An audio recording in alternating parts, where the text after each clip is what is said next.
beautiful and empowered friends. Welcome to Susie's Empowerment. It is me, your girl Susie.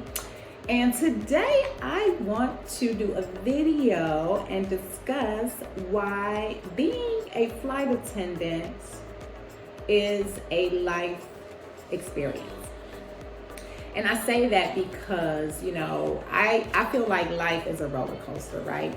I love riding roller coasters. They're gonna, life is gonna you're going to experience ups, you're going to experience downs, you're going to experience twists and turns. And you can either ride this roller coaster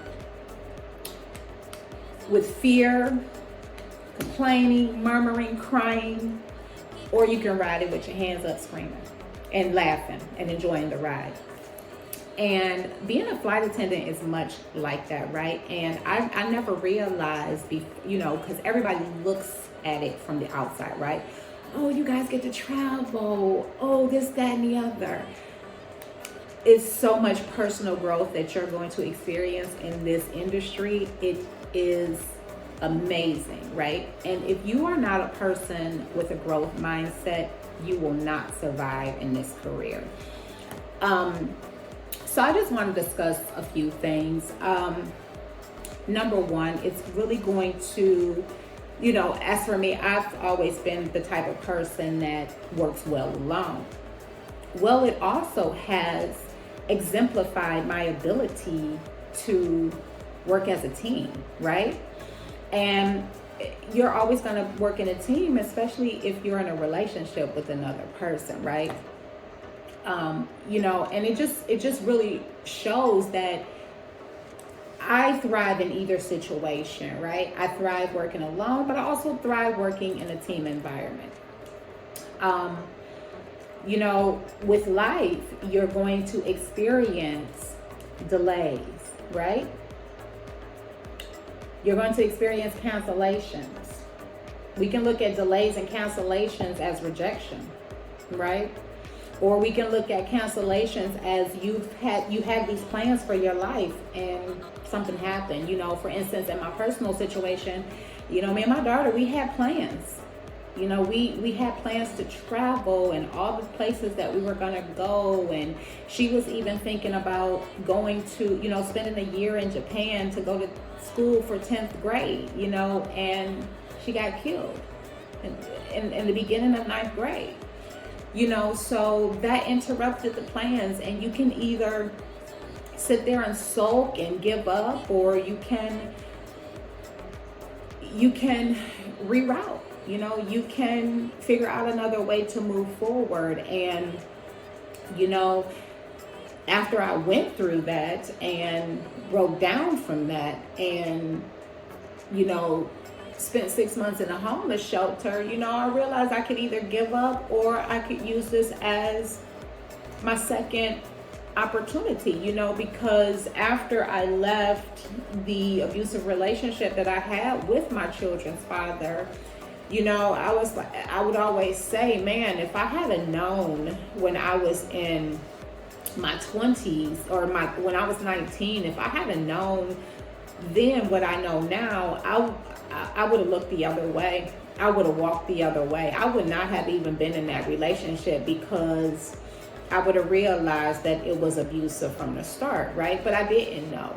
I was just going off of the love that I was raised with, and going through this self-love healing journey, it's like, wow, man, if I would have knew then what I know now, things would be different. I like to believe that anyway. Is it possible that and I don't regret anything, not even my daughter's death.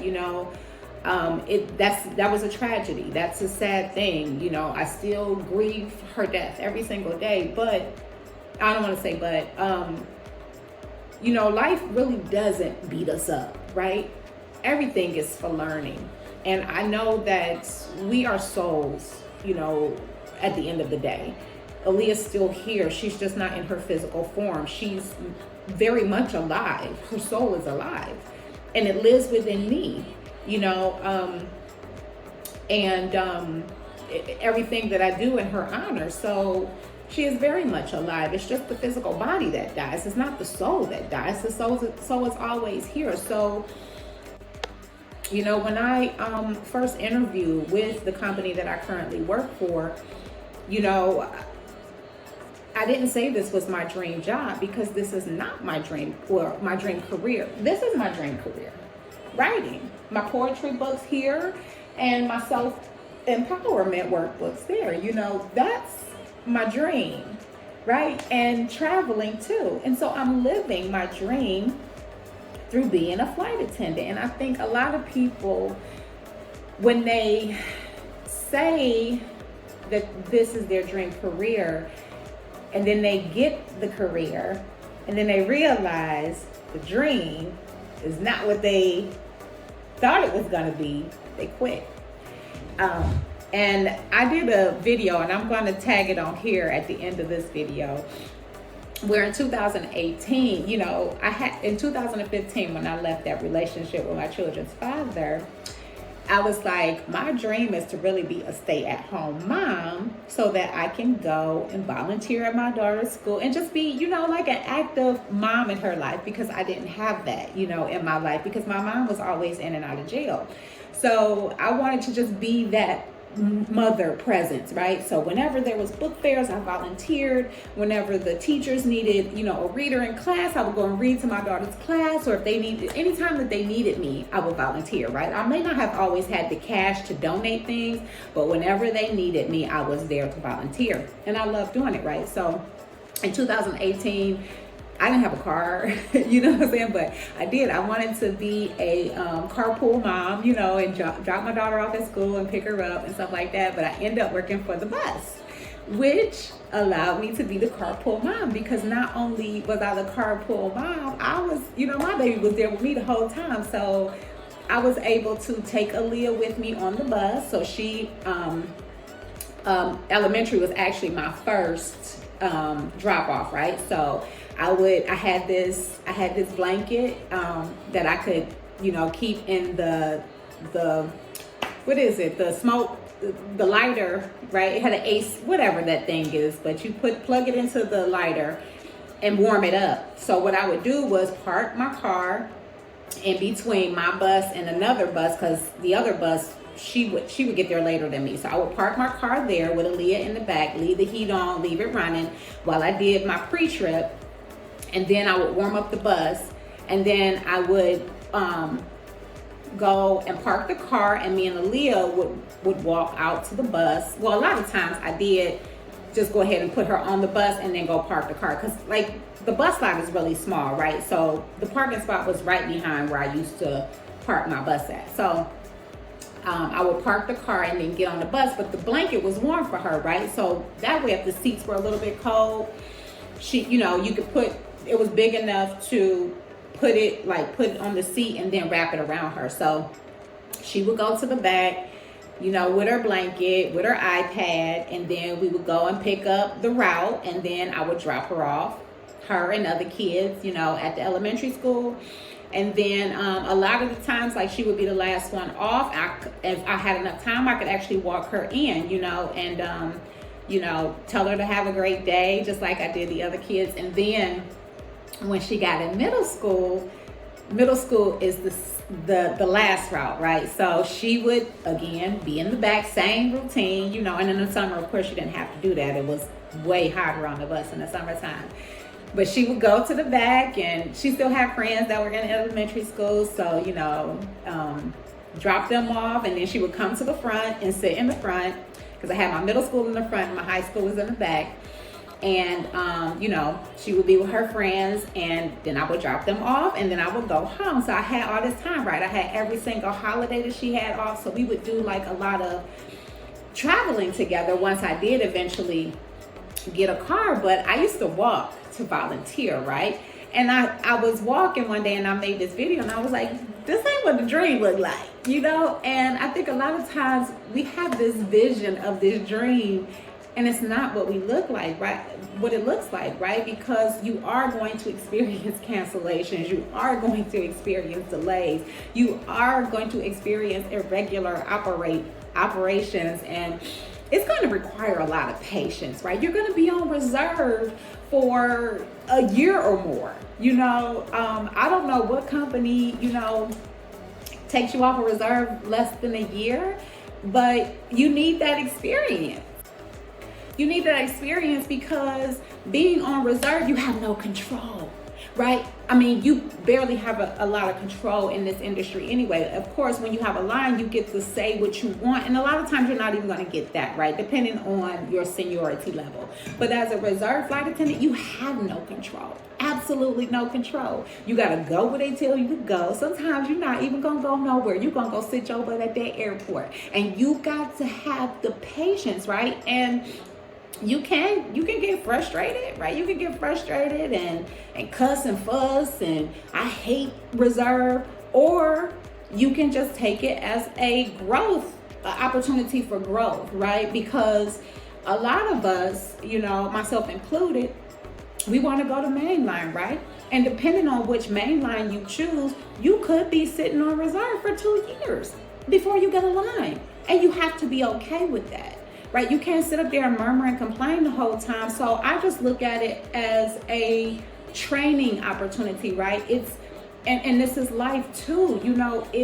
We ask for these things, we put that out in the universe, and then when it comes, we want to complain about it, but it's really training us for what we truly want in life, right?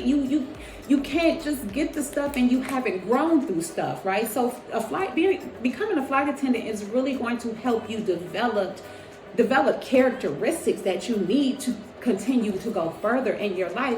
It's a great career for not only professional development but personal development as well, because there's going to be a lot of waiting. And if you lack patience, you're not going to last. If you have not worked through your triggers, your emotional triggers and the things from your past, whenever a passenger pisses you off or, becomes angry or says something out of pocket to you, you're going to get upset and you're going to be combative.